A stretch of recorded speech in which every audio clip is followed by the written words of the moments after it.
राजा श्री भीष्म को नाम भीष्म नाम के राजा थे और इनके 5 पुत्र एक पुत्री जिनका नाम है रुक्मणी। 5 पुत्रों के नाम है रुक्मी, रुक्मरथ, रुक्मबाहु, रुक्मकेश, रुक्मवान। सबसे बड़ा है रुक्मी।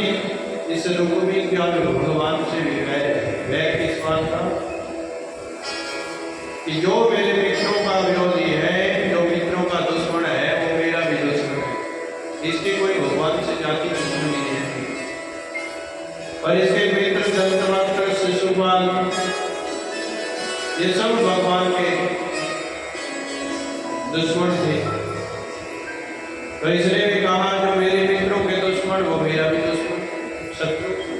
इसीलिए भगवान से भी माना करने की इच्छा से इसने रुक्मी जो है अपनी बहन रुक्मणी का मंगल विवाह करने की सोची।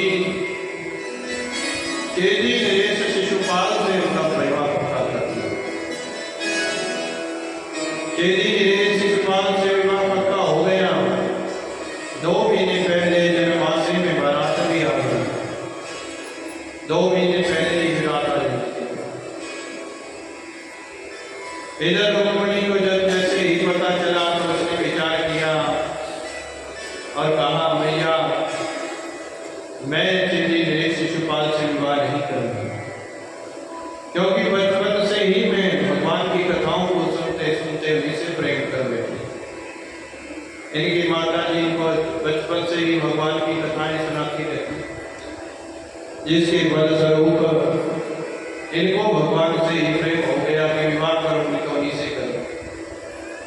क्योंकि सबसे पहले भगवान की भक्ति कहाँ से चलती है? कहते श्रेणवन, सुनने से।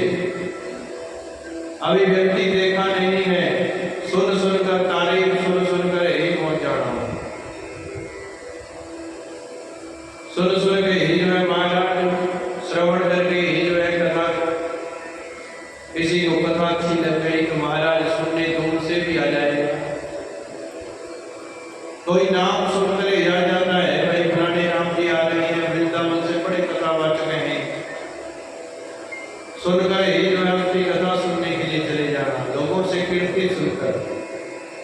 पहली भक्ति श्रवण, और फिर कहते हैं श्रवण पहले सुनने की, फिर फिर स्मरण करने की, फिर कीर्ति तप्यस्य, फिर कहते हैं भगवान की कीर्तियों को गान करो।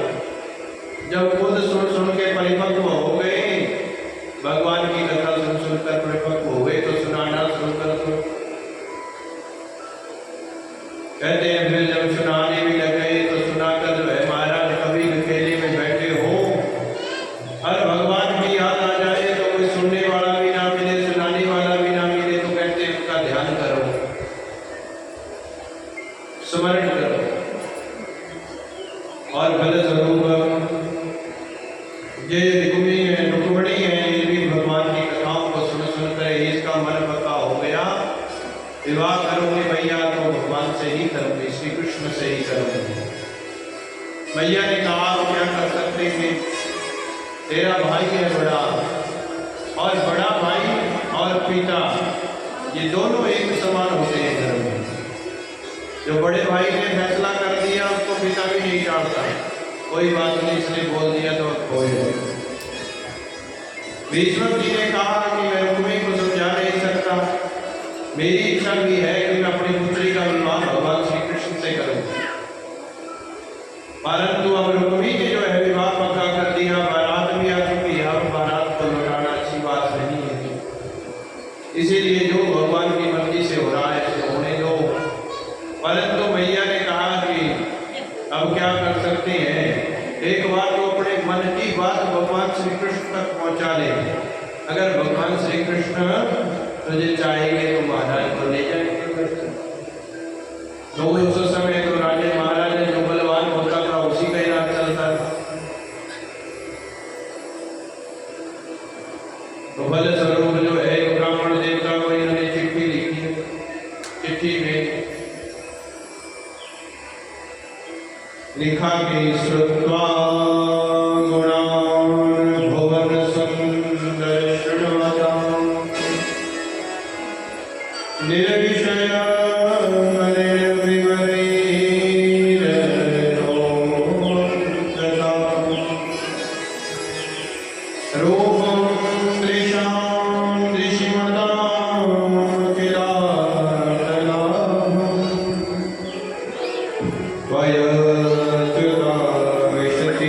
चित्रम वक्त्रपट। हे भगवान, आपके गुणों को सुन सुन के मुझे आपसे प्रेम हो गया। मैं आपको देखा नहीं है, फिर भी आपके गुणों को ही सुना है, मुझे आपसे प्रेम हो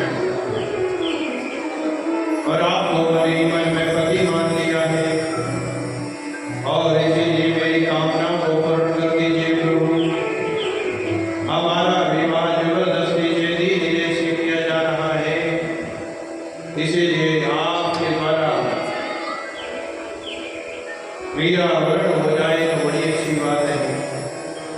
और भद्रसलों में जो है बार-बार ब्राह्मण देवता गए हैं महाराज लेकर,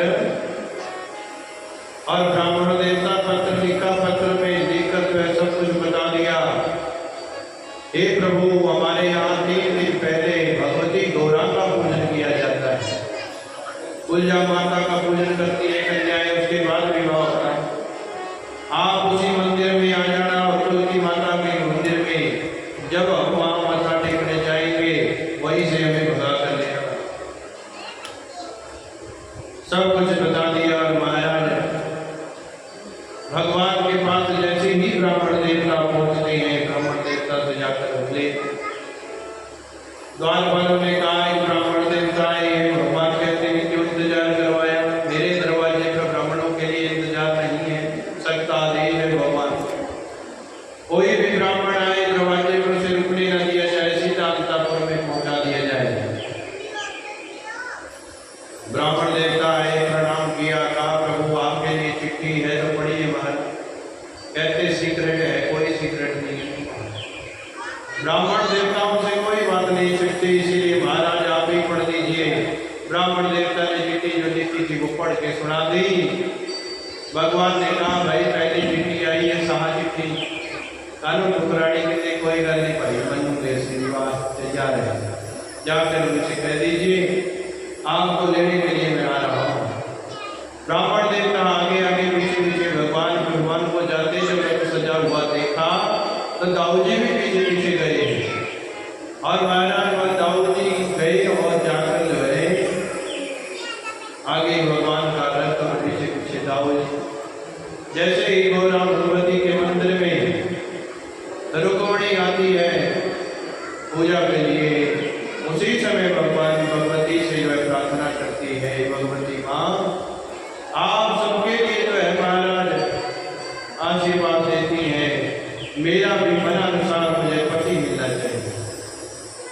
क्योंकि अगर जिस कन्याओं का विवाह रुका हुआ होता है, जिनका विवाह ना हो रहा हो कन्याओं का, उनके लिए उपाय बताया जाता है कि गौरा माता के पूजन करना चाहिए, भगवती गौरा का पूजन करना चाहिए। हर रोज भगवती गौरा को पूजन करके तो कहते हैं महाराज उनको सुंदर चूड़ियाँ श्रृंगार का सामान, और प्रार्थना करते हैं हे भगवती आप सब पर कृपा करती हैं, मेरे लिए जो सुयोग्य पति है उसकी प्राप्ति मुझे हो। प्रार्थना सब करते हैं तो कहते हैं महाराज जो भी श्रद्धा से भाव से 40 दिनों तक भगवती गौरी की पूजन कर लेती हैं कन्याएं, उनका रिश्ता हो जाता है और फलस्वरूप जो है मनानुसार पति की प्राप्ति होती है। भगवती गौरी से जो है प्रार्थना करती है रुक्मिणी जी, और उसी समय कहते हैं महाराज एक फूल जो भगवती के पास था हाथों से गिरा और सीधा रुक्मिणी के हाथों में पहुंचा। मानो भगवती ने आशीर्वाद दे दिया कि तेरी इच्छा पूर्ण हो गई। जैसे ही बाहर आती है तो देखा बहुत से सैनिक खड़े हैं, रुक्मिणी ने बहुत से सैनिक भेज रखे हैं, भाई कोई पता नहीं क्या हो जाए, लाड़े का खास ध्यान रखना पड़ता है, कन्या का भी खास ध्यान रखना पड़ता है। क्योंकि उस समय जो है महाराज राजे महाराजे लोग आक्रमण करके ले जाते हैं, इसीलिए रक्षा के लिए जो सैनिक भेजे थे वो भी बाहर खड़े थे। तो देखा भगवान श्री कृष्ण का सुंदर रथ सजा हुआ खड़ा है, और भगवान ने रुक्मिणी को बुलाया, रुक्मिणी चले, हाथ पकड़ा, रथ में चढ़ाया, और देखते देखते ही देखते कहते महाराज सैनिक तो खड़े ही रह गए, कुछ बोल ही नहीं पाए।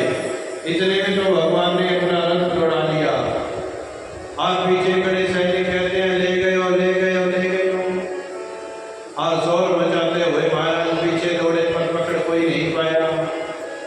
इतने में रुक्मी तक समाचार पहुंचाया महाराज भगवान श्री कृष्ण आपकी बहन को भगा कर ले गए। रुक्मी ने वहीं खड़े होकर प्रतिज्ञा करी, अगर अपनी बहन को वापस ना लेकर आया शिशुपाल तो कभी कुंडलपुर में नहीं आऊंगा, कभी भी वापस अपने नगर में नहीं आऊंगा। और भगवान के पीछे तरफ दौड़ाया। अब कहते महाराज जी भगवान रुक्मिणी से कहते हैं रुक्मिणी तेरा भाई पीछे पीछे आ रहा है, अभी विचार करके बता दे मुझे क्या करना चाहिए इसके साथ। कहती है तो मेरा भाई प्रभु ऐसा दंड देना बस मेरे भाई को जाल से मत मारना। भगवान कहते हैं तो ठीक है भाई, अब रथ की रस्सियां आप पकड़ो और तब तक मैं जो है इस रुक्मी का काम ठीक कर देता हूँ। और कहते हैं रास्ते में ही रुक्मी से युद्ध हुआ, भगवान ने रुक्मी को हरा दिया और पकड़ लिया। और पकड़ कर कहते हैं महाराज भगवान ने जैसे ही गला काटने लगे रुक्मी चिल्लाने, रुक्मिणी ने चिल्ला के भगवान को रोक दिया, प्रभु मारना मत,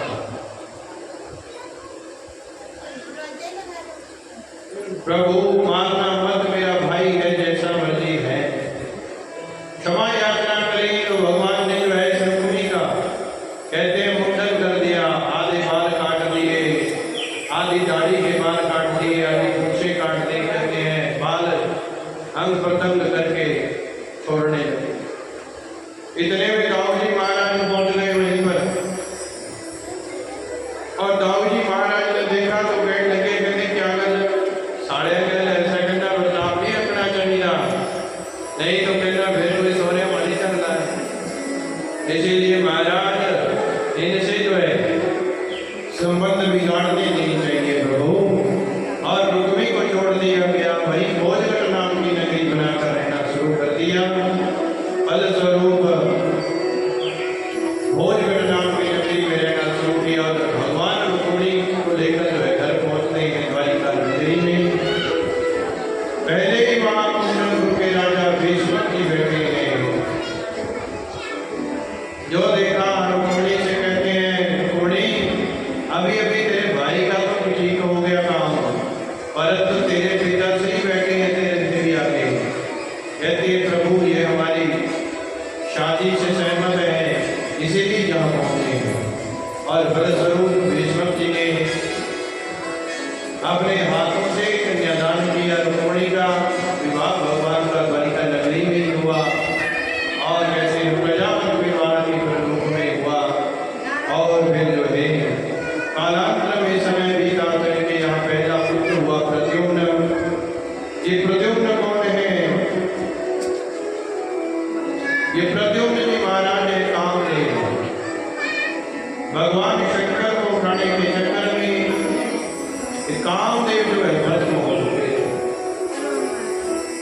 भगवान भोलेनाथ जी को जगाना था, विवाह करवाना था भोलेनाथ जी। सती से वियोग हुआ तो भगवान की समाधि जल गई। हजारों साल हो चुके हैं, कायकासुर नाम के राक्षस ने सब देवताओं को जो है दुखी कर रखा है। और वरदान क्या मांगा इस तारकासुर ने? कहते हैं कि महाराज मैं मरूं तो भगवान शंकर के पुत्र के हाथों से मरूं। अब विचार किया कि अभी विवाह नहीं हुआ, जब यहाँ होगा निर्णय हो गए काम ही मालूम है जाता है उनका कहना में ढूंढ गई। तारकासुर ने खूब उत्पात मचा रखा है। सब देवता दुखी हुए तो कामदेव को कहा कि भोलेनाथ जी को उठाया जाए और मां पार्वती से इसका विवाह करवाना है। और जैसे ही ये कामदेव उठाने के लिए गया वो कहते हैं उसी समय जो है क्या हो गया था, कामदेव ने भगवान शंकर के ऊपर 5 बाण छोड़े, एक बाण जाकर आंख में लग गया, तीसरी आंख में। और जैसे ही तीसरी आंख भगवान की खुलती है तो प्रलय ही प्रलय होती है। बोलिए कृष्ण कन्हैयालाल की।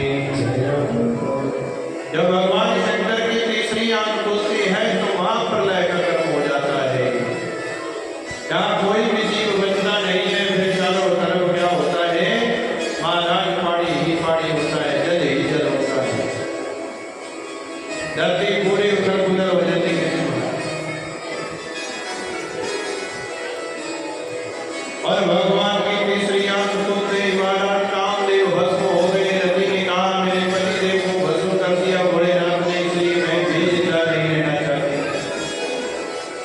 बड़ी रोई विलाप किया इस रति ने।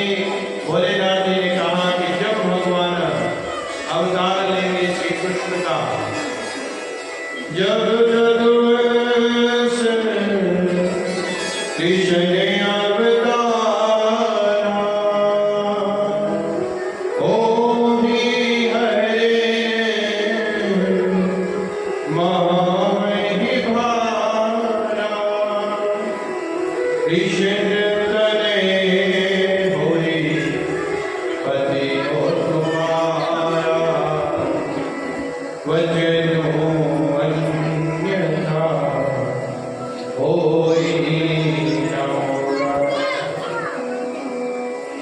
जब जदुवंश में कृष्ण भगवान अवतार लेंगे तब मेरे पति को शरीर मिल जाएगा। जो उनकी पहली संतान होगी वो तेरा पति होगा। और भगवान के पास पहली संतान प्रद्युम्न जी हुए होने के द्वारा अब यहाँ भी समस्या हो गई कि जब से ही भगवान श्री कृष्ण का पुत्र पैदा होता है उसी समय शंबरासुर नाम का राक्षस, जिसको पता था कि मेरी मृत्यु भगवान श्री कृष्ण के पुत्र के हाथों से होगी, और महाराज 6 दिन के प्रद्युम्न को इसने उठा लिया, बाज का रूप बनाकर आया, खिड़की से 6 दिन के छोटे से बच्चे को उठाकर ले गया और ले जाकर समुद्र के बीचों बीच फेंक दिया। मछली ने खा लिया, पेट में सुरक्षित रहा। मछली पकड़ी गई और पकड़कर फिर उसी शंबरासुर के महलों में पहुंच गई भीतर।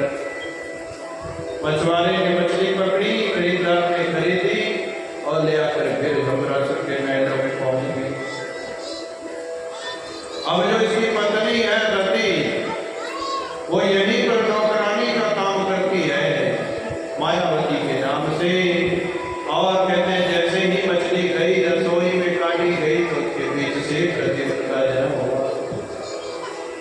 बालक सुरक्षित था, जो अंग के ऊपर चिन्ह देखे तो देखकर समझ गई ये तो मेरे पति देव कामदेव है।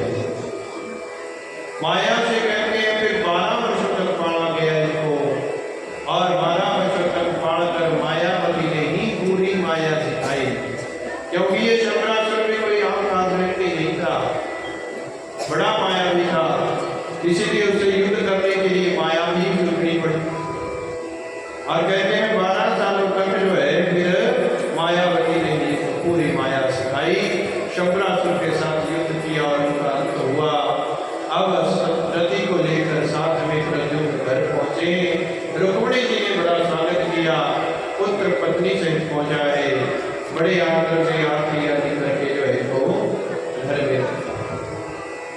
बोले कृष्ण भगवान की आगे कथा जो है भगवान के 16,108 विवाह हुए हैं। अभी एक ही विवाह हुआ है, बाकी विवाहों की कथा सुनते हैं। और महाराज भगवान के 8 विवाह पहले हुए अष्टधा प्रकृति के रूप में, फिर 16,100 विवाह भगवान के इकट्ठे हो गए थे। पहले रुक्मिणी जी के साथ दूसरा विवाह फिर सत्यभामा के साथ, जाम्बवती और सत्यभामा ये दोनों विवाह इकट्ठे हो गए थे। कथा इस प्रकार में कहते महाराज आसीत सत्राजितो सूर्यो भक्तस्य परमस्तः प्रीतिस्तस्मै मणिमुदारात् और सूर्यस्तुष्टः समन्तकः। एक महाराज सत्राजित नाम के राजा हुए, भगवान सूर्य के अनन्य उपासक भी थे और मित्र भी थे, परमहंस सखा, भक्त भी थे, भक्त से परमहंस सखा, भक्त और सखा भी। भगवान सूर्य ने प्रसन्न होकर इनको एक मणि दे दी, और महाराज वो मणि जो है बड़ी चमकदार थी। उसका फल ये था कि वो 8 बार सोना रोज दान करती है। जैसे सूर्य भगवान चढ़ते हैं 8 बार सोना देती है, 160 तोले 8 बार, 160 तोले सोना रोज प्रदान करती है। एक दिन सत्राजित जी महाराज गले में मणि को धारण करके राजा उग्रसेन की सभा में पहुंचे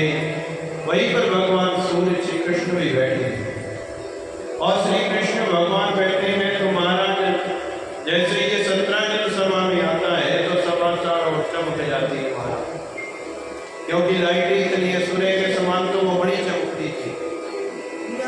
किसी को कुछ नहीं दिखा, भाई ये कौन आ गए, कहीं सूर्य देव तो नहीं आगे। सब कहने लगे सूर्य देव तो नहीं आगे, सूर्य देव तो नहीं आगे। एक ने कहा महाराज ये सूर्य देव नहीं है, ये सूर्य देव के समान है, उनके भक्त हैं सत्राजित। भगवान के पास आकर बैठे, भगवान ने कहा भाई ये इतनी चमकदार मणि क्या करती है, इसका कमाल तो बता देना। कहते महाराज कमाल ये है कि ये 108 रोज जो है दान करती है। अच्छा, भगवान ने कहा ऐसी चीजें तो फिर राजा के पास होनी चाहिए, ताकि जो सोना रोज आए वो किसी कल्याण के लिए कर्म में आ जाए। अब इसी बात से सत्राजित गुस्सा हो गया भगवान से कि महाराज मेरी मणि है, मेरी चीज है, मैं क्यों राजा को दूं। अब तो लगता है भगवान श्री कृष्ण की इस पर आंख लग गई है, क्या आंख पड़ गई है कि महाराज अब ये मणि मेरे पास ज्यादा दिन नहीं है। कलंक जोड़ता चंद्रमा किने देखे हो, मैं देखे हो किसी ने पता था कलंक जोड़ होती पिछले महीने का धीरे धीरे देखा मैं कथा ध्यान से सुनी हो, क्योंकि भगवान ने भी कलंक जोड़ता चंद्रमा ही देखा हुआ था, इसीलिए झूठे ही कलंक लाए जाते। महाराज कहते हैं कि सत्राजित जी की ये कथा जो है सुनने से जिसने कलंक जोड़ता चंद्रमा देखे हो गए उसको दोष नहीं लगता है भागवत देव जी। अब मन स्वरूप भगवान की आंख पड़ गई है, इसलिए भगवान नहीं छोड़ेंगे, ये मणि अब ज्यादा दिनों तक मेरे पास नहीं रहेगी। इसी बात का विचार करते हुए वहां सभा से उठा, किसी ने कुछ नहीं बोला और सत्राजित वहां से चला गया। अब जाता है तो जाए महाराज, किसी को क्या मतलब।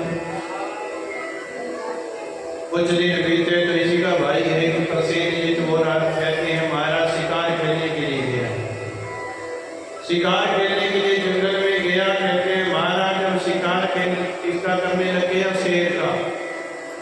जो शेर का शिकार करने लगा कहते महाराज कहीं कहीं गोली चल दी हुई है, शिकार भी करी कोई बंदा था गड़े और इसका धनुष बाण प्रतिष्ठा चढ़ी रह गई, इतने तो शेर ने इसी को ही खा लिया। और जब प्रसेनजित को खा लिया, जो उसके गले में मणि थी वो कहते हैं शेर के पैर में फंस गई है। अब प्रसेनजित मारा गया और मणि को घसीटते हुए शेर लेकर जा रहा है। आगे जाम्बवत की पुत्री है जाम्बवती, वो खेल रही थी, जैसे शेर के इसने पैरों में देखा कि कोई मणि जा रही है, कोई चमकने वाली चीज जा रही है। जाम्बवती अपने पिता से कहती है पिताश्री आप जो है महाराज वो चमकने वाली चीज मुझे ला कर दीजिए, मैं तो उसी से ही खेलूंगी,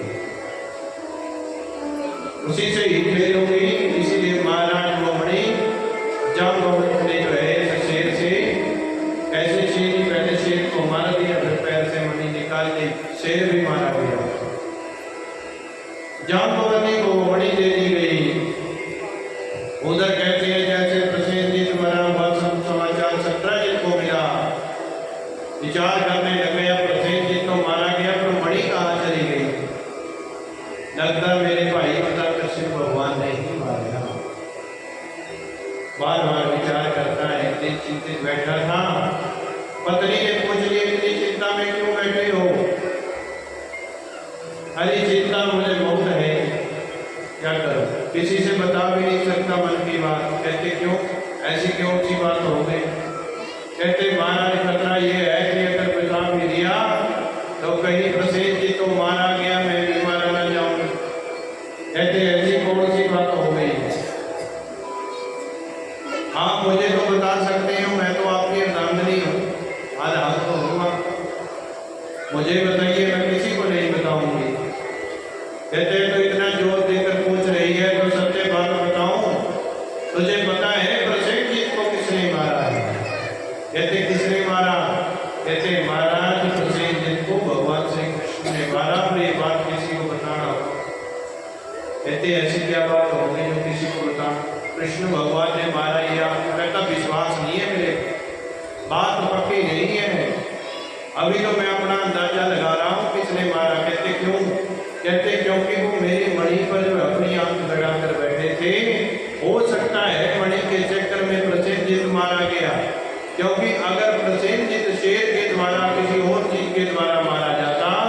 तो वो मणि तो वही होनी थी, उस मणि का क्यों नहीं पता चल रहा है? परंतु ये बात किसी को बताना मत, नहीं मेरे भी साफ है। अब माताओं के पेट में बात कान रुकती है मां, तो कहते हैं महाराज बार बार विचार करती क्या, आगे सहेली को बता दिया तो मेरी पक्की सहेली है, अकेला न करनी, नहीं काम खराब हो। सहेली ने अगली सहेली दस्या, उससे अगे फिर उससे अगे फिर उससे अगे, थोड़े दिन बाद तो भगवान श्री कृष्ण ने कान्हा भी घर पूछे हुए, क्यों मुख से निकला हुआ वचन, और कहते हैं महाराज बंदूक से निकली हुई गोली, इसका पता सबको पता चल जाता है। फलस्वरूप कहते हैं महाराज जी धृतराष्ट्र युधिष्ठिर जी ने सब स्त्रियों को श्राप दिया हुआ है कि जब तक उसी पंचर गल करनी दूंगी, जब तक रोटी भेजाऊंगी। वो जी कृष्ण क्योंकि कुंती मैया ने सबसे बाद में कहा, क्या कहा था कि महाराज ये करण आपका ही भाई, इसके नाम से भी कोई चलांजलि दे देना, तिलांजलि दे देना, महाराज बोले कृष्ण के नाम से भी तिलांजलि दे देना। कहते क्यों? कहते महाराज वो भी आपका ही भाई था, सभी बात बताई, बस लोगों के डर से मैं बता नहीं पाई। उसी समय युधिष्ठिर जी को बड़ा गुस्सा आया, हे मैया अगर तो युद्ध होने से पहले ही बता देती, तो कहते हैं महाराज हम अपने भाई को अपने हाथों से न मारते, कुछ ना कुछ उपाय करके हम उसे जरूर जो है क्या कर देते, मनाकर अपनी साइड कर लेना। विचार करते गए महाराज, युधिष्ठिर जी को गुस्सा आया तो उन्होंने कहा माता आज के बाद जो है मैं श्राप देता हूँ कि स्त्रियों के पेट में कोई भी बात नहीं टिकेगी, वो किसी ना किसी माध्यम से जो है आगे से आगे चलती ही रहेगी महाराज। और इधर सत्रा जी की घरवाली ने भी आगे से आगे बात भगवान के कानों में पहुंच गई। भगवान कहते भाई ये तो होना ही था, क्योंकि कलांक को उधर चंद्रमा जो देखने वाला है, और कलांक जो उधर चंद्रमा देखने वाला, इसीलिए कलांक का लगना ही है। झूठे कलांक लग रहे बंदा डर नहीं करना है, पर कलांक जरूर लगेगा। भगवान श्री कृष्ण ने कहा महाराज कलंक तो थोड़े पैदे कहते इकट्ठे करके बंदे भी लड़े पैदे भी केड़े केड़े खड़े थे उस टाइम, गल की ने कही किनू कही। तो महाराज भगवान श्री कृष्ण भी वहां गए जहां प्रसेनजीत मरा था,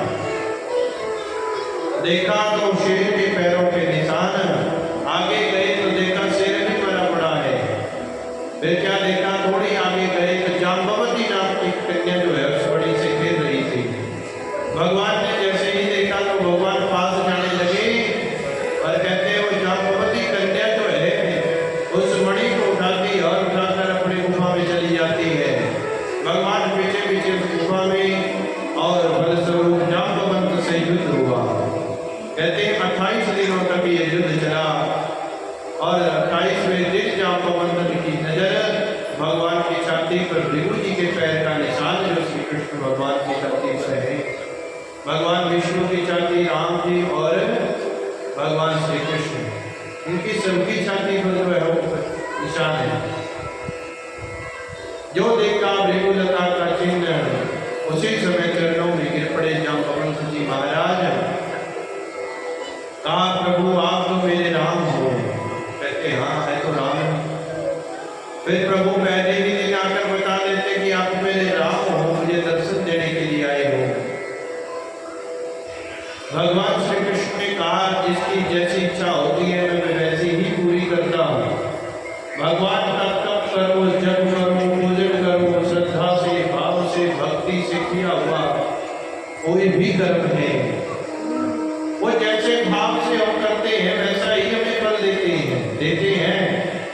कलयुग में महाराज 25% पुण्य है, बाकी तो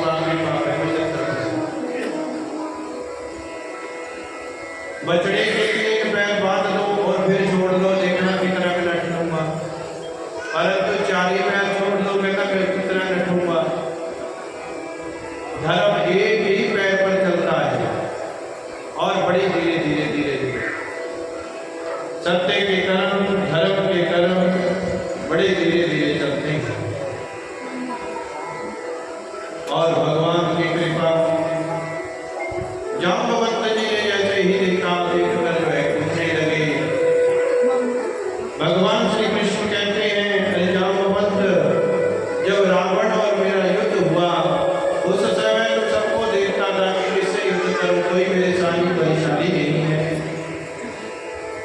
बार बार देखकर राम जी के ऊपर ही नजर जाती है, युद्ध करने के लिए कोई है तो राम जी है, और वही इच्छा पूर्ण करने के लिए आज मुझसे युद्ध करा।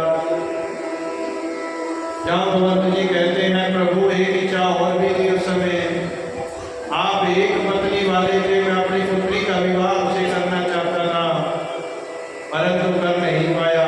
भगवान कहते ईश्वरी अनेक पत्नी वाले हो, ईश्वरी जिसने जो कन्या प्रदान करनी है वो करे। और बल स्वरूप जाम्बवती का विवाह भगवान श्री कृष्ण से कर दिया। हाथों में हाथ देकर दहेज में वही मणि प्रदान कर दी और दहेज में वो मणि दे दी। जाम्बवती के साथ दूसरा विवाह हुआ, वही मणि जाकर भगवान श्री कृष्ण ने सत्राजित को प्रदान कर दी। और चारों तरफ जो है महाराज एक बात घूम गई कि भगवान श्री कृष्ण तो पहले माखन खिलाते थे, अब लोगों का पैसा मणियां भी चुराने लग गए, भगवान को सब चोर चोर कहने लगे। भगवान ने जैसे इस सभा में आकर सबके सामने वो मणि सत्राजित को दी और पूरी कथा बताई कि ये मणि मेरे पास नहीं थी, ऐसे ऐसे करके ये मणि जाम्बवंत के पास थी, आपने मुझे झूठे ही बदनाम कर दिया। अब वही लोग थे जो भगवान को चोर कह रहे थे, अब सत्राजित को गालियां निकालने लग गए। ये दुनिया है हमारा, ये सबकी और गौरव हो जाती है, एक मिनट में बदल जाती है। और जो आज हमारे साथ है वो कल दूसरों के साथ गड़े मिलेंगे। ये जीवन है, एक जैसा नहीं रहता। अब सब सत्राजित को गालियां देने लग गए महाराज, ये तो झूठा राजा है, झूठा राजा है, झूठा राजा है। अब सत्राजित जी की बदनामी हो गई। सत्राजित विचार करने लगा क्या किया जाए। मणि भगवान लेकर चले गए।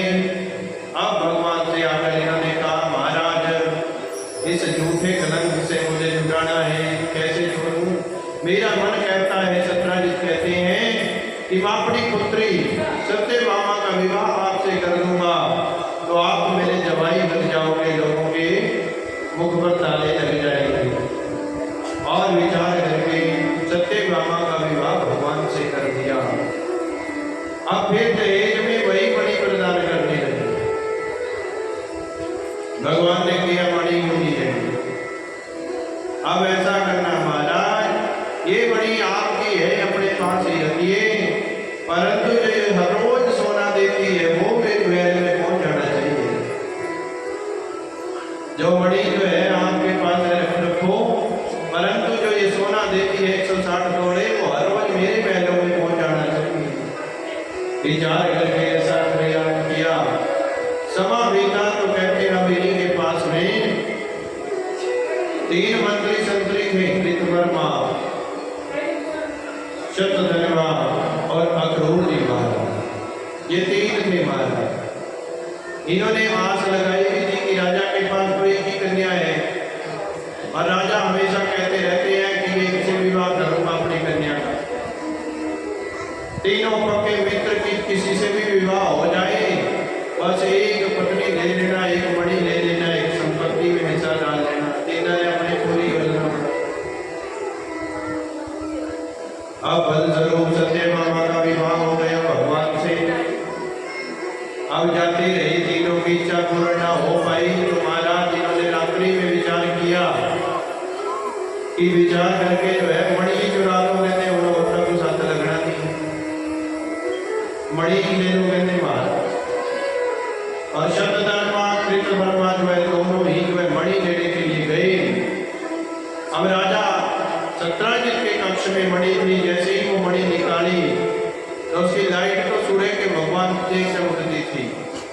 जब लाइट दिखी तो महाराज सत्राजित जग गए और कहते हैं चंद्रमा ब्रह्मा से इनके झगड़ा होया और सत्राजित जी महाराज मारे गए।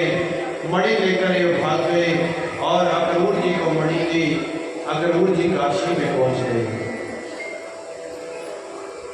जैसे ही पिता को मरा हुआ जाना, सत्यभामा बाबा ने भगवान से कहा, भगवान आपके ससुर को किसी ने मार दिया, किसी ने मार दिया, आप उसका बदला लीजिए। भगवान को जो है कहने लगी सत्यभामा, भगवान उसी पर जो है गई और सतधर्मा के पीछे पीछे दौड़ते हुए जंगल में पहुंचे तो सतधर्मा ने जो है मारा, कहा प्रभु मेरे पास कोई मणि नहीं है। और बलस्वरूप भगवान के ऊपर इसने आक्रमण किया तो भगवान के हाथों से ये सतधर्मा भी मारा गया। अब जैसे ही भगवान वापस लौट कर आ रहे थे तो कहते महाराज बलराम जी मिल गए। बलराम जी ने कहा भाई कन्हैया वो मणि तो दिखा दे जिसके लिए इतने कत्ल हो चुके हैं। कहने का भाव ये है कि महाराज ये धन संपदा मान सम्मान जितने भगवान के कर्म हैं ये सब लिमिट में ही रहने चाहिए, तब तक बुद्धि ठीक है। जब तक ये हमारे पास लिमिट में है तब तक बुद्धि ठीक है। और जिस दिन अनलिमिटेड हो गए, ज्यादा हो गए तो महाराज में खतरा ही खतरा है। जिसके पास कुछ होगा ही नहीं उन्हें चोरी का भी क्या खतरा है। जिसका मालवाड़ी होगा उसी में खतरा होगा भी भाई कभी भी रात में चोर आ सकते, सवेर में भी आ सकते। नींद नहीं आती है रात में भी उठ के नींद अंदर बैठ जाओ। तो कहते महाराज ये जब भी चीज ज्यादा बढ़ी तो उसी समय खतरा भी साथ के साथ बढ़ गया। अब मणि का चमत्कार ये था कि महाराज पहले तो प्रसेनजित मरा, फिर शेर मरा, अब सत्राजित मारा गया, फिर सतधर्मा मारा गया। दाऊद जी ने कहा महाराज जी इतने खून हो रहे हैं, कत्ल हो रहे हैं और तो जरा मणि को तो मेरे को भी दर्शन करा दो। भगवान कहते हैं दाऊद जी मणि तो मेरे पास भी नहीं है, उसे तो अक्रूर जी महाराज लेकर चले गए। दाऊद जी महाराज कृष्ण कन्हैया से कहने लगे कन्हैया तू क्यों मणि दिखाएगा, भाई तेरे सोने की चीज है तू क्यों दिखाऊंगा। जैसा साथ ही तक रड़ी नहीं तेरी गल बना इसी करके जो है ना करेगी होनी। सत्यभामा ने भी किसी को मणि नहीं दिखाई दिया है। तो दाऊद जी महाराज को बुलाकर घूमने लगे तो कहते सभा में एक दिन अक्रूर जी महाराज को बुलाया गया। अक्रूर जी महाराज को बुलाकर जो है उनके सामने मणि दिखाई गई। दाऊद जी की जो है महाराज शंका को दूर किया गया और कहते हैं फिर ये मणि अक्रूर जी को ही दे दी गई। भगवान कहते हैं भाई इस मणि चाहिए, मणि जहाँ भी रहेगी वहाँ पर जो है अकल्याण ही करेगी, कल्याण किसी का नहीं करेगा। और इसीलिए अक्रूर जी महाराज उस मणि को लेकर काशी नगरी में चले गए। फलस्वरूप इस प्रकार से भगवान के 3 विवाह हो चुके हैं, रुक्मिणी से, जाम्बवती से, सत्यभामा से। चौथा विवाह भगवान का कालिंदी से हुआ। एक बार भगवान इन अर्जुन को साथ लेकर इंद्रप्रस्थ में गए, वहीं यमुना जी किनारे एक बार घूमने गए तो देखा कि यमुना के बीचों बीच एक स्त्री खड़ी होकर तप कर रही है। भगवान ने अर्जुन से कहा जाओ पूछ के आओ क्यों तप कर रही है देवी। अर्जुन ने जैसे ही पूछा कि देवी किस लिए तप कर रही हो तो यमुना जी ने कहा मैं पति रूप में भगवान श्री कृष्ण को पाना चाहती हूँ। और फिर महाराज अर्जुन ने कहा तो कृष्ण भगवान को आए, वर्ण अभी कर लो महाराज। और वहीं पर कालिंदी से भगवान का विवाह हुआ। चौथा विवाह कालिंदी से और 5वां विवाह मित्रवृंदा से हुआ। मित्रवृंद की ये बहन है मित्रवृंदा, इनके साथ भगवान का विवाह हुआ स्वयंवर के माध्यम से। और एक नागन जी से विवाह हुआ, इसका भी स्वयंवर रखा हुआ था। और स्वयंवर रखा था तो महाराज स्वयंवर में कहते हैं 7 सांड खड़े कर रखे। और वो सांड भी इतने खतरनाक थे कि महाराज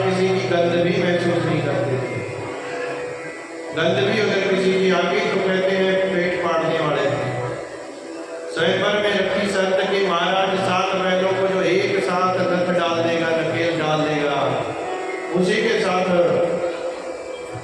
नागेंद्र जी का विवाह होगा। बड़े बड़े राजे महाराजे आए, एक भी बैल के इकट्ठे नाक में नथ ना पा सके। उसी समय स्वयंवर में भगवान श्री कृष्ण भी गए थे। 7 रूप भगवान ने बनाए और एक ही साथ 7 बैलों के नाक में नथ डाल और स्वयंवर को जीत कर नागेंद्र जी से भगवान का विवाह हुआ। मछली की आंख का भेदन करके स्वयंवर में फिर लक्ष्मणा से विवाह हुआ और फिर भद्रा से भगवान का विवाह हुआ। तो कहते हैं इस प्रकार ये अष्टधा प्रकृति के रूप में जानी जाती है और 8 रानियां भगवान की अष्टधा प्रकृति है। ये प्रकृति 8 प्रकार से अपना रूप बदलती है। साल में देखा होना, कभी गर्मी ज्यादा, कभी ठंड, फिर बरसात आ गई, फिर मिला जुला मौसम आ गया, फिर बसंत पंचमी आ गई, फिर पतझड़ आ गई। 8 रूप बदलती है ये धरती, प्रकृति जो है अष्टधा प्रकृति का कहा गया है। और इस प्रकार से जो है 8 विवाह भगवान के पूर्ण हुए। बोली गोविंद भगवान की। अब एक राजा था महाराज, भूमि का पुत्र था भौमासुर, नाम इनका नरकासुर था। एक बार नारद मुनि जी आते हैं महाराज, और नारद मुनि जी देवताओं का संदेशा लेकर भगवान के पास पहुंचते हैं। इंद्रेण हृदचक्रेण हृदकुंडलबंधुना रुद्रावरात्रेस्थानेन ज्ञापितो भौमचेष्टिका। महाराज एक भौमासुर नाम के राजा ने देवताओं के विहार स्थली पर अपना कब्जा कर रखा है। इंद्रेण छत्रेण, इंद्र का छत्र, उनकी माता अदिति के कुंडल, इनकर सब पर जो है अपना कब्जा बिठा कर रहे ये भौमासुर है। हे प्रभु, उनसे विमुक्त करवाने के लिए देवताओं ने नारद जी महाराज को, नारद जी अपना गुणगान करते हुए वीणा पर पहुंच गए भगवान के करीब। श्री कृष्ण के द्वारिका नगरी में आकर समाचार दिया कि देवताओं के जो है विहार स्थली पर भौमासुर का कब्जा है। अदिति मैया के कुंडल, इंद्र का छत्र आदि सब जो है भौमासुर ने अपनी कैद में कर रखा है। हे प्रभु, देवताओं का संदेशा है, इनको छुड़ाया जाए।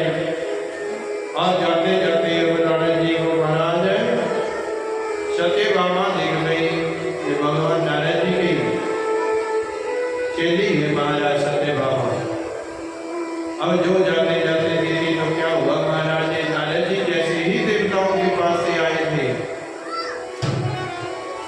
तो एक कहते हैं महाराज वहां से पारिजात वृक्ष का फूल लेकर आए, और जैसे ही फूल लेकर आए तो भगवान को भेंट की और कहा प्रभु, अगर आपने ये फूल नहीं रखना तो सत्यभामा तक पहुंचा देना, क्योंकि चेली है मेरी। उधर भगवान ने फूल नारद जी से पकड़ा था और रुक्मिणी जी को दे दिया। नारद जी इस बात को देख रहे थे तो जाते जाते सत्यभामा देखी। सत्यभामा जो देखी तुम्हारा, सत्यभामा से हालचाल पूछा, कहो सत्यभामा कैसी हो? कहती गुरुजी बहुत अच्छे हैं, आपकी कृपा से। हालचाल पूछा, चाय पानी पी और फिर पूछने लगे नारद जी, सत्यभामा मुझे लगता है भगवान आपको कम प्रेम करते हैं। कहती नहीं, आठों को बराबर प्रेम करते हैं, कोई दोष नहीं। इसमें तो कहती है महाराज क्या बात है, आपको कैसा लगा? कहते कैसा क्या लगा? आपके लिए एक फूल लेकर आया था, फिर सोचा भगवान को ही अर्पित कर दूं, और मैंने भगवान से कहा भी कि ये फूल सत्यभामा को दे देना, परंतु उन्होंने तो रुक्मिणी जी को दे दिया। मुझे लगता है रुक्मिणी जी से अधिक प्रेम करते हैं भगवान। अब नारद नारद जी गए। अब सत्य भामा बैठ गई गोप भवन में। कहते हैं जब भी कोई रानी नाराज हो जाती थी, गुस्सा हो जाती थी, तो उसके लिए एक कमरा बनाया जाता था और उसी कमरे के अंदर जो है वो बैठती थी। अब सत्य भामा रो रही है, भगवान सभा से जैसे ही उठकर आते हैं तो रोने की आवाज सुनी, तो सुनकर जो है कहते हैं भाई आज और गुस्सा हो गए, नाराज हो गए। कृष्ण भगवान ने जैसे ही जाके गोप भवन में अंदर देखा, सत्य भामा बैठी।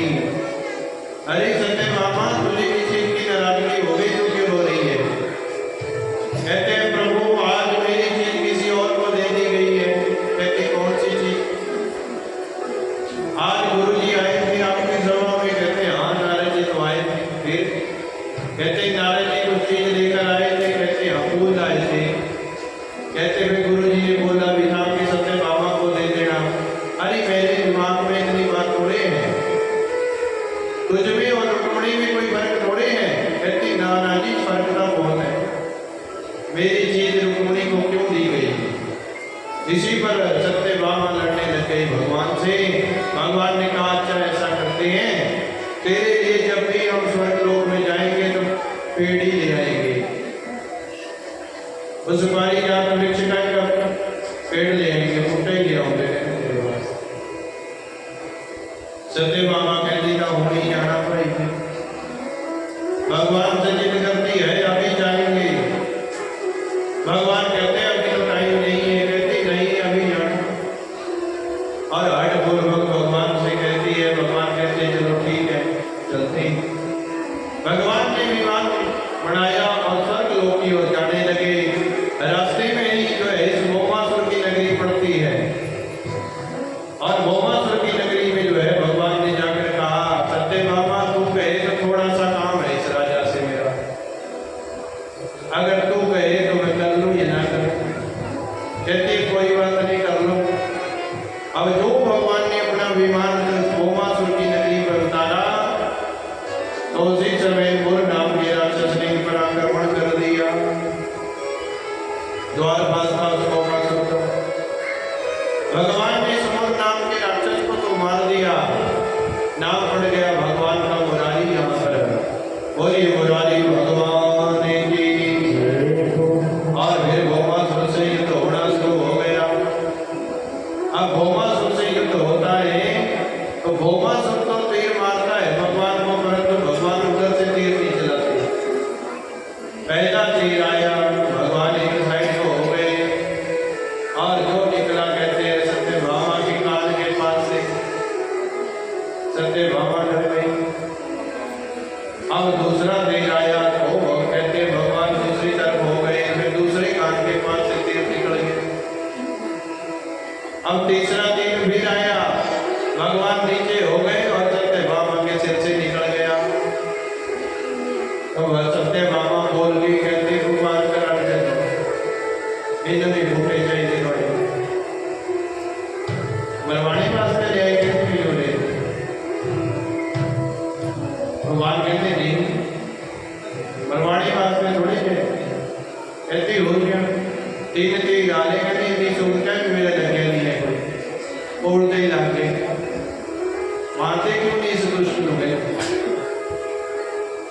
भगवान कहते भाई तेरा इंतजार कर रहे थे कि कब जो है सत्य भामा बोलेगी मारने के लिए और कब मारेगी। क्यों? क्योंकि ये भौमासुर भूमि का पुत्र है, धरती का पुत्र है और सत्य भामा धरती की अंशभूता है। धरती के रूप में सत्य भामा है, अष्टधा प्रकृतियों में धरती मैया और बल स्वरूप। अब सत्य भामा धरती की अंशभूता और ये भौमासुर का पुत्र और भगवान से इन्होंने वादा कर रखा है कि हे प्रभु धरती मैया कहती है कि मैं जितनी मर्जी मेरा पुत्र उदंड हो जाए पर उनको मारना मत। भगवान कहते हैं मारेंगे उसी दिन जिस दिन तू कहेगी। आज सत्य भामा ने कहा कि मारते क्यों नहीं हो, इसीलिए भगवान ने आज इस भौमासुर का भी अंत किया। और महाराज इनकी कैद में 16,100 रानियां थी। किसी की बहनें, किसी की पत्नियां, किसी की पटरानियां किसी की हैं? तो कहते हैं महाराज सब के सब जो है कैद में कर रखी थी, आज भगवान ने सबको स्वतंत्र कर दिया और जाइए महाराज। देवताओं का जो है अदिति मैया के कुंडल और छत्र आदि लेकर भगवान जाने लगे। तो 16,100 ने जो है सबने मिलकर भगवान से आग्रह किया, हे प्रभु कहाँ जाए, ये तो बता दीजिए कि कहाँ जाए, क्योंकि स्त्रियां अगर किसी ऐसे घर में एक दिन भी गुजार ले जहाँ कोई जानता ही ना हो तो लोग उंगलियां उठाने लग जाते हैं, पता नहीं कहाँ रही हो। तो महाराज हम तो कई कई वर्षों से इनके कैद में पड़ी हैं, बाहर जाएंगे समाज क्या कहेगा, घर जाएंगे पता नहीं हमारे पिताश्री जिंदा है या नहीं है, कोई कहती भाई जिंदा है या नहीं है, इस बहुमा सुनने क्या बताओ से मारी दी। कोई कहती है हमारे पति को तो हमारे सामने ही बहुमा सुनने का दी। अब कहाँ जाए, किसके पास जाए, कोई न सहारा, एक ही आप ही सहारे हो महाराज। सबने आग्रह किया भगवान से। भगवान कहते हैं तो क्या पढ़ना चाहोगे? भगवान से कहते हैं जो आप पढ़ा ले प्रभु वही पढ़ना चाहते हैं, क्योंकि भगवान के भक्त ये नहीं कहते कि सबसे आगे बड़े लाइन में मेरे को ही खड़ा करना है। वो तो कहते हैं प्रभु तेरी कथा में पहुंच जाए, चाहे सबसे पीछे बैठ के सुन ले, बस तेरा काम करने को मिल जाए, चाहे बर्तन धोने को ही मिल जाए महाराज। और कहते हैं महाराज कहीं झाड़ू पोछा लगाने का सौभाग्य मिल जाए, आगे चमकर कुछ नहीं मिलेगा महाराज। सेवा में तो ऐसी होना चाहिए सेवा कि महाराज लोग आपकी तारीफ ना करें। सेवा कैसी होनी चाहिए? लोग तारीफ ना करें महाराज। जहाँ तारीफ हुई वही सब कुछ खत्म हो। और भर जरूर जो है महाराज जो आप रखना चाहें प्रभु वही बना दे, चाहे तुझे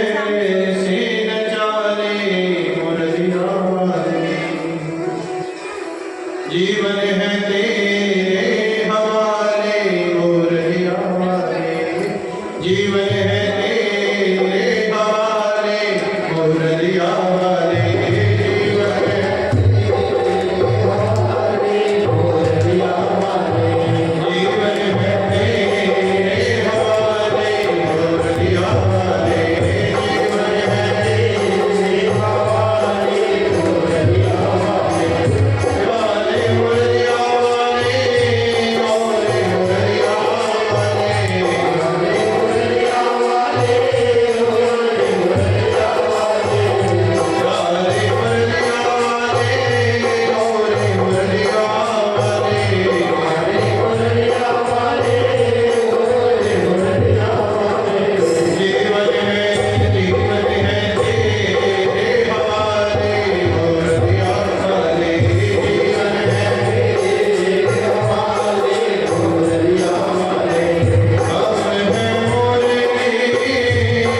क्योंकि जितने भी मंत्र हैं ये सब भगवान है, भगवान के बने हैं। और जितना भी कर्म है ये सब लक्ष्मी है। जितने ऐसे मंडल पर बनाते हैं ना फूल, वो सब लक्ष्मी का स्वरूप है। जितने बहुत सुंदर होते हैं उसी में लक्ष्मी का वास होता है। परंतु भगवान की पूजा कब पूर्ण होती है? जब हम मंत्र पढ़ते हैं, क्योंकि मंत्र भगवान है और ये कर्म जो है ये लक्ष्मी है। जब भगवान का लक्ष्मी जी से मिलन होता है तो हमारा पूजन परिपूर्ण होता है। शास्त्र कहते हैं जितनी भी ऋचाएं हैं ये सब जो है महाराज ये 16,100 पत्नियों के रूप में है और 8 पत्नियां अष्टधा प्रकृति के रूप में मानी जाती हैं, क्योंकि ये भगवान में ही सब स्वरूप है। इस शक्ति के बिना ये जीवन जो है निर्जीव है, शव के रूप में। जब शव के साथ की जुड़ी तो शिव बना। पति जो है महाराज पत्नी के बिना अधूरा है। गृहस्थ आश्रम में प्रवेश जब भी करते हैं तो पत्नी के साथ किया जाता है। अकेला पुरुष क्या होता? छड़ा। और कहते हैं महाराज जब गृहस्थी जो है उसको कोई नहीं बोलता भी गृहस्थी बसाई भी है ना, पिया बना को मजा बना है। तो कहते हैं महाराज गृहस्थ आश्रम में प्रवेश पत्नी के बिना नहीं हो सकता। उसी प्रकार जो है भगवान की पूजा, भगवान की कर्म, ये संसार, ये प्रकृति दोनों के ही स्वरूप से चलती है। जब तक इसमें शक्ति न पड़े तब तक ये निर्जीव है, ये शरीर सब हो जाता है। क्यों? सारी जिंदगी इसको उसी नाम से पुकारते हैं, फलाना नाम, टिमका नाम, इमका नाम। परंतु जब मर जाता तो कहते डेड बॉडी, शव, जिंदा नहीं कहते, क्योंकि वो शक्ति परमात्मा की इसके अंदर से चली गई तो ये किसी काम का नहीं रहा। क्यों? जितना मर्जी अच्छा हो, प्यारा हो, फिर जलाकर लकड़ियों में रख ही देना। बोलिए कृष्ण कन्हैया की। और बलस्वरूप 16,100 विवाह मंडप सुंदर सजाए गए। द्वारिकापुरी में सबसे विवाह भगवान ने किया। उसके बाद देवताओं के कुंडल माता के और चक्र व्यास नदी पर भगवान इंद्र को विराजमान किया गया। फलस्वरूप आगे अनेक कथाएं भगवान की है। परीक्षित कहता है महाराज अब मेरे पास समय नहीं है भगवान की कथाओं को सुनने का, क्योंकि 7 दिन हमारे पूर्ण हो चुके हैं और समय जो है सबसे बड़ा प्रबल होता है। कहते हैं मर्यादा भी जब तक बना रहे काम तब तक ठीक है, मर्यादा से ऊपर गए तो महाराज वो काम खराब हो। ये एक दिन 8 बजे लग सकता और दिन 2 दिन पंडाल में 5-10 से रहते हैं। पंडित जी छड़ नहीं है भाई, क्या करिए। कहते हैं महाराज अब जाने का समय भी हो गया। परीक्षित ने जो है महाराज सुखदेव से कहा, हे प्रभु कोई ऐसी कथा सुना दीजिए जाते जाते कि भगवान पर किसी की कृपा भी करी हो, किसी दीन पर, किसी गरीब पर, किसी असहाय पर। ये सारी जिंदगी कहता है मार कुटे करते रहे, कभी भौमासुर मारते, कभी नरकासुर मारते, कभी पूतना मारते, कभी बकासुर, देवपासुर, पता नहीं कितने सुरों को मारा। क्या कभी किसी ब्राह्मण पर भी कृपा करेगा ना? ये भी 10 गुजरा। तब 10वें स्कंद के अंदर जो है महाराज एक कथा आती है कि परम मित्र सुदामा जी कि कृष्णस्य